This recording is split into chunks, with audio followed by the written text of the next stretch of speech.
गौरा खोला मंदिलवा के द्वार हो, करब शिव के पूजनवा। गौरा खोलब मंदिलवा के द्वार हो, करब शिव के पूजनवा। शिव के पूजनवा भोले बाबा के पूजनवा। शिव के पूजनवा भोले बाबा के पूजनवा। गौरा खोला मंदिलवा के द्वार हो, करब शिव के पूजनवा।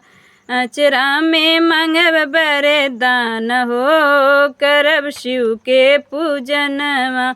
अचरा में मंगब वरदान हो, करब शिव के पूजनवा। गौरा खोला मंदिलवा के द्वार हो, करब शिव के पूजनवा। सिंदूरा भी मांगब बिंदिया भी मांगब, सिंदूरा भी मांगब बिंदिया भी मांगब। चूड़िया भी मांगब मेहावर भी मांगब, चूड़िया भी मांगब मेहावर भी मांगब। अरे चुनरी भी मांगब लहरेदार हो, करब शिव के पूजनवा। अरे चुनरी भी मांगब लाले लाल हो, करब शिव के पूजनवा। गौरा खोला मंदिलवा के द्वार हो, करब शिव के पूजनवा। गौरा खोलब मंदिलवा के द्वार हो, करब शिव के पूजनवा। नैहर में मांगब भाई से भतीजा, नैहर में मांगब भाई से भतीजा। बनल रहे नैहर हमार हो, करब शिव के पूजनवा। बनल रहे नैहर हमार हो, करब शिव के पूजनवा।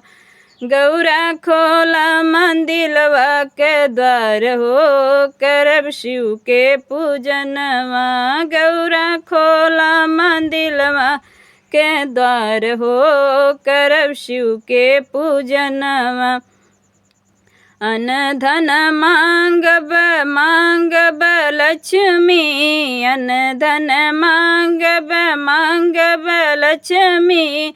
रहे ससुर जी के राज हो, करब शिव के पूजनवा। रहे ससुरवा में ससुर जी के राज हो, करब शिव के पूजनवा। गौरा खोला मंदिलवा के द्वार हो, करब शिव के पूजनवा। गौरा खोला मंदिलवा के द्वार हो, करब शिव के पूजनवा।